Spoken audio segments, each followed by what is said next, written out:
Shalom dan selamat bertemu sekali lagi dalam Renungan Saat Indah bersama Tuhan. Hari ini adalah renungan keempat kita yang diambil dari surat Pastoral 1 Yohanes. Saya Pastor Wizi Lontuni sekali lagi mendoakan agar firman Tuhan yang saya akan kongsikan ini menjadi berkat kepada kita semua, para pendengar di Hope Media Sabah. Dan sebelum kita memulakan renungan ini, saya senang mengajak kita berdoa.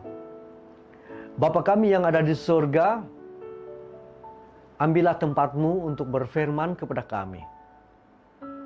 Biarlah hamba-Mu ini digunakan oleh Roh Kudus menyampaikan kebenaran-kebenaran firman Tuhan yang membawa kami lebih dekat kepadamu.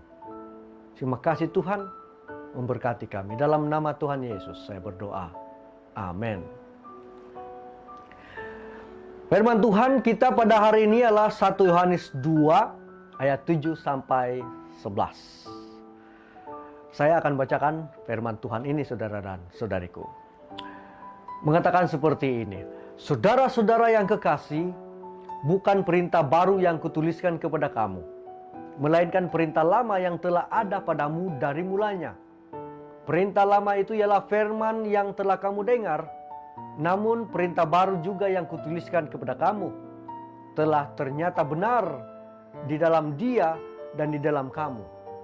Sebab kegelapan sedang lenyap dan terang yang benar telah bercahaya.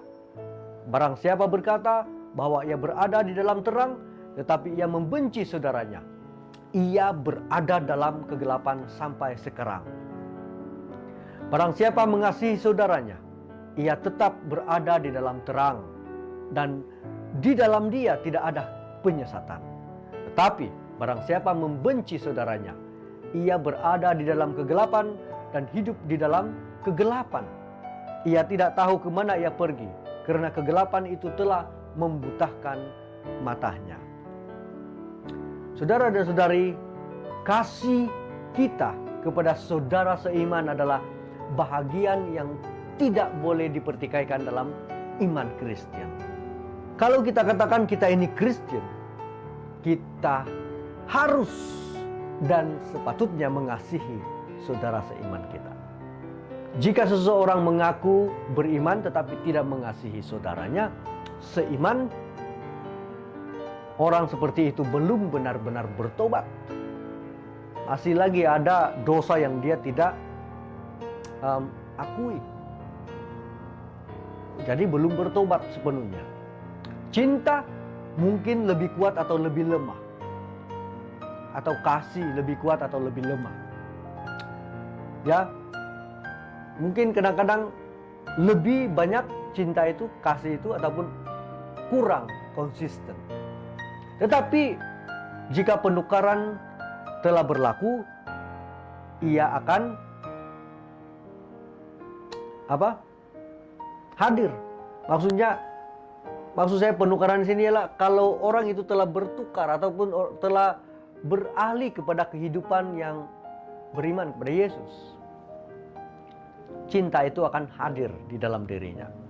Jadi pada ketika ini dalam sejarah penebusan, ketika Kristus telah menyelesaikan pekerjaannya di atas kayu salib, Dia telah mencurahkan rohnya ke atas kita.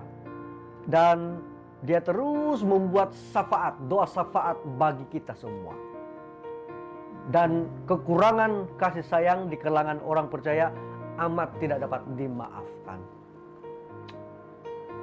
Jika sesiapa berusaha untuk membenarkan kebencian terhadap orang beriman yang lain, jelas bahwa orang seperti itu dibutahkan, tidak mengerti dan tidak memahami, tidak melihat dengan jelas, tidak dapat melihat kebenaran yang jelas dari teks yang saya sudah bacakan sebentar tadi. Oleh karena kegelapan memang membutakan orang, kita mesti ingat bahwa penjelasan rasional semata-mata tidak akan memadai untuk membawa orang lain kepada Kristus. Kerja Roh Kudus adalah begitu kita perlukan. Roh Kudus itu sangat-sangat kita perlukan.